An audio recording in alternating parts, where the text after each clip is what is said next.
2023년 7월 6일 목요일 하나님 나라를 시작하는 말씀 묵상 시간입니다. 오늘 우리에게 주시는 하나님의 말씀은 예레미야 1장 1에서 10절까지의 말씀입니다. 오늘은 최정훈 목사님께서 말씀을 봉독해 주시겠습니다. 하나님의 말씀을 경청하십시오. 베냐민 땅 아나돗의 제사장들 중 hil기야의 아들 예레미야의 말이라. 아몬의 아들 유다 왕 요시야가 다스린 지 13년에 여호와의 말씀이 예레미야에게 임하였고, 요시야의 아들 유다의 왕 여호야김 시대부터 요시야의 아들 유다의 왕 시드기야의 11년 말까지 곧 5월에 예루살렘이 사로잡혀 가기까지 임하니라. 여호와의 말씀이 내게 임하니라. 이르시되 내가 너를 모태에 짓기 전에 너를 알았고, 내가 배에서 나오기 전에 너를 성별하였고, 너를 여러 나라의 선지자로 세웠노라 하시기로, 내가 이르되 슬프도소이다. 주 여호와여 보소서, 나는 아이라 말할 줄을 알지 못하나이다 하니, 여호와께서 내게 이르시되 너는 아이라 말하지 말고 내가 너를 누구에게 보내든지 너는 가며 내가 내게 무엇을 명령하든지 너는 말할지니라. 너는 그들 때문에 두려워하지 말라. 내가 너와 함께하여 너를 구원하리라. 나 여호와의 말이니라 하시고, 여호와께서 그의 손을 내밀어 내 입에 대시며 여호와께서 내게 이르시되 보라, 내가 내 말을 내 입에 두었노라. 보라, 내가 오늘 너를 여러 나라와 여러 왕국 위에 세워 내가 그것들을 뽑고 파괴하며 파멸하고 넘어뜨리며 건설하고 심게 하였느니라 하시니라. 오늘부터 예레미야 말씀이 시작됩니다. 익히 잘 알고 있듯이 예레미야는 예언자입니다. 예언자의 역할은 하나님의 말씀을 맡아서 하나님의 마음을 전하는 자입니다. 예언의 내용들을 보면 위로의 메시지도 있지만 대부분 죄악된 삶을 살면서 하나님을 떠난 이들을 향한 심판의 메시지가 주를 이룹니다. 그 중에서도 예레미야는 심판의 한 복판에 서 있었던 예언자입니다. 자신이 예언한 대로 남유다가 멸망하는 모습을 봐야 했기 때문입니다. 예레미야 배경 설명을 자세히 하자면 오늘 말씀 2절에 요시야가 다스린 지 13년의 부르심이 있었고, 3절 마지막 시드기야의 11년 말까지, 즉 예루살렘이 바벨론에게 멸망하여 사로잡혀 갈 때까지 예레미야는 예언자로 활동한 것입니다. 요시야, 여호아스, 여호아김, 시드기야까지 아수르로 시작해 애굽을 거쳐 마지막 바벨론에게 계속해서 외세로부터 심판을 받게 되는 최악의 상황에 부르심을 받은 예언자가 바로 예레미야라고 이해하시면 되겠습니다. 예레미야는 이렇게 최악의 상황 가운데 하나님의 부르심을 받았습니다. 예레미야가 전한 메시지는 이스라엘이 우상숭배와 불의로 하나님과의 언약을 어겼음을 직시하며 하나님께서 이스라엘을 심판하고자 바벨론을 사용하셔서 예루살렘이 파괴되고 포로로 끌려갈 것임을 예언해야 했습니다. 멸망한다라는 이 메시지를 전하는 예레미야. 전하는 사람도 듣는 사람도 껄끄러운 내용이고, 결국 자신이 전했던 내용대로 이루어진 것이 오히려 슬픔이었고, 혹시 만약에 이스라엘이 돌이켜서 심판이 이루어지지 않았더라면 또 사람들로부터 거짓말쟁이라고 전락하는 위치에 있던 사람이 예레미야였습니다. 하나님께서 예레미야를 처음 부르실 때 예레미야가 굳고 반대했던 이유를 굳이 말하지 않아도 이 배경과 상황들을 통해 직감할 수 있습니다. 하나님의 부르심을 받은 예레미야가 하나님께 이렇게 이야기합니다. 하나님, 저는 아이라 말을 할 줄 알지 못합니다. 그러나 결국 예레미야가 하나님의 부르심에 순종한 이유, 하나님 말씀을 전하는 일에 기꺼이 자신의 삶을 드렸던 이유는 바로 하나님의 마음을 깨달았기 때문입니다. 하나님의 마음이 예레미야 마음속에 들어온 이상 예언자의 길을 가지 않을 수 없던 것입니다. 예레미야 20장 9절 말씀입니다. 내가 다시는 여호와를 선포하지 아니하며 그의 이름으로 말하지 아니하리라 하면 나의 마음이 불붙는 것 같아서 골수에 사무치니 답답하여 견딜 수 없나이다. 예레미야는 하나님의 이 마음을 알고 난 뒤에 하나님의 말씀을 전하지 않는 것이, 예언자의 삶을 살지 않는 것이 더 어렵다고 고백하고 있습니다. 이런 예레미야를 두고서 처음 말씀을 읽었던 저는 예레미야가 그렇게 안타깝고 왜 하필 이럴 때 하나님께서는 예레미야를 부르셨을까? 타이밍이 참 안 좋다. 너무 부담스럽겠다 생각한 제가 한껏 부끄러워졌습니다. 하나님의 마음을 읽지 못한, 헤아리지 못한 영적 무지에서 온 반응이었습니다.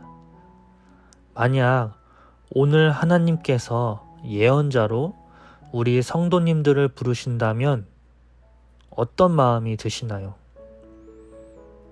만약 내가 예언자라면 부담스러워서 할 수 있었을까 하는 마음들이 우리 안에 있진 않으신가요?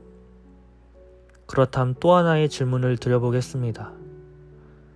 예레미야가 살았던 예언자의 삶과 지금 우리가 살고 있는 그리스도인의 삶은 무엇이 다를까요? 가장 중요한 하나님의 마음을 품고 사는 것, 이것은 결코 다르지 않을 것입니다. 오늘 살아가는 나의 마음 가운데 하나님의 마음을 묻어둔 채, 하나님의 말씀이 들렸지만 무시한 채 살았던 내 자신을 돌아보며 회개하며 예레미야와 같이 다시금 하나님 말씀에 귀를 기울이는 시간이 되어야 할 줄 믿습니다. 계속해서 이제는 예레미야를 묵상할 텐데, 예레미야를 묵상하는 동안 우리도 하나님의 마음이 우리 안에 사무쳐서 하나님의 마음으로 살아가지 않을 수 없게 되는 은혜가 우리 높은 뜻 우신 공동체 안에 있기를 간절히 기도합니다. 주신 말씀 기억하며 기도하겠습니다. 하나님, 하나님의 마음을 알고 깨닫고 같은 마음을 품고 나아갔던 예언자 예레미야를 통해 오늘 우리의 삶을 돌아봅니다.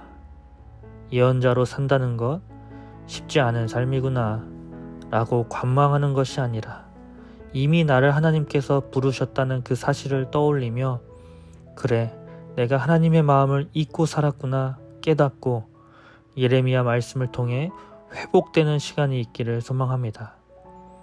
그리하여 결국에 망했던 이스라엘의 길을 우리가 걷지 않는, 예레미야 선지자 예언이 실패하는 삶을 오늘 우리 삶에서 살아낼 수 있도록 성령 하나님 인도해 주옵소서. 예수님의 이름으로 기도합니다. 아멘. 오늘은 최정훈 목사님의 사연을 들려드리겠습니다. 여름 틴즈누리 수련의 주제 말씀은 창세기 6장 9절. 노아는 그 당대에 의롭고 흠이 없는 사람이었다. 노아는 하나님과 동행하는 사람이었다 입니다. 이 말씀처럼 우리 틴즈누리 아이들이 나를 의롭다 하시고 함께하자 초청하시는 부르심에 응답하길 기도하며 위로부에 나를 부르신 주 찬양을 추천해 주셨습니다. 함께 찬양을 들으며 오늘은 틴즈 수련회를 위해 또 정훈 목사님을 비롯한 우리 틴즈누리 쌤들과 아이들을 위해 이 시간 함께 기도하면 좋겠습니다. 함께 찬양 들으시며 기도하도록 하겠습니다.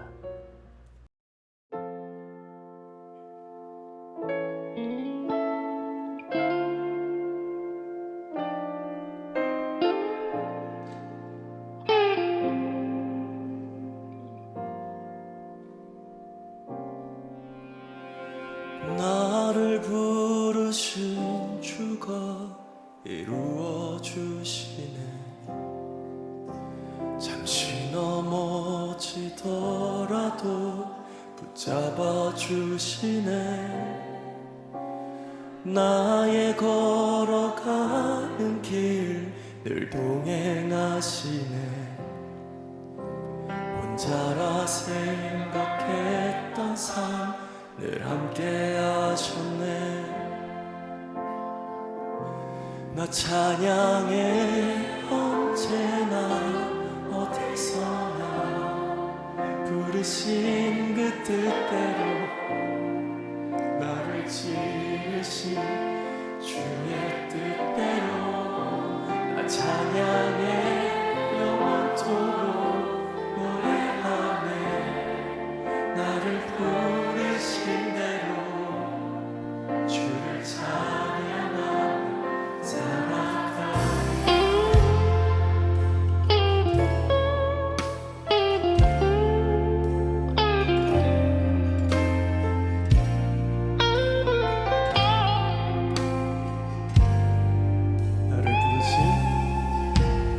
나를 부르신 주가 이루어 주시네 잠시 넘어지더라도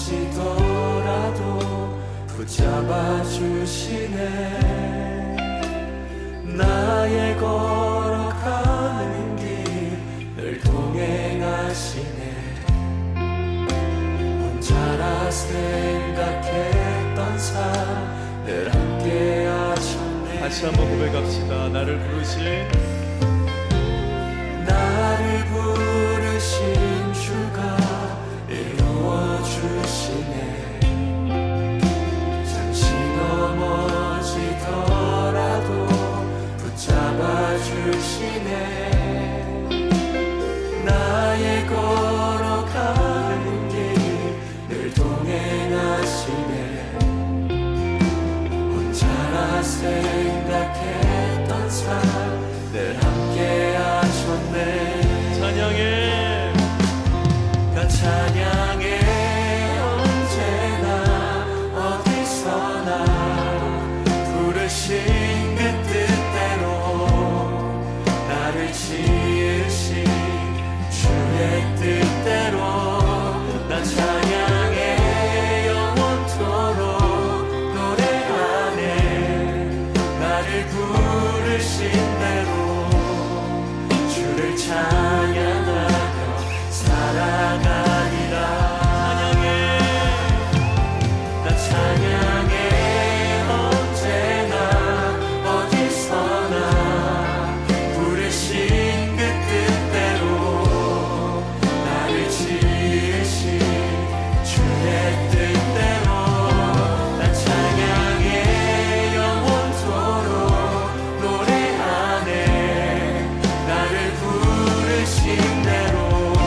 마지막으로 고백해 볼까요? 찬양해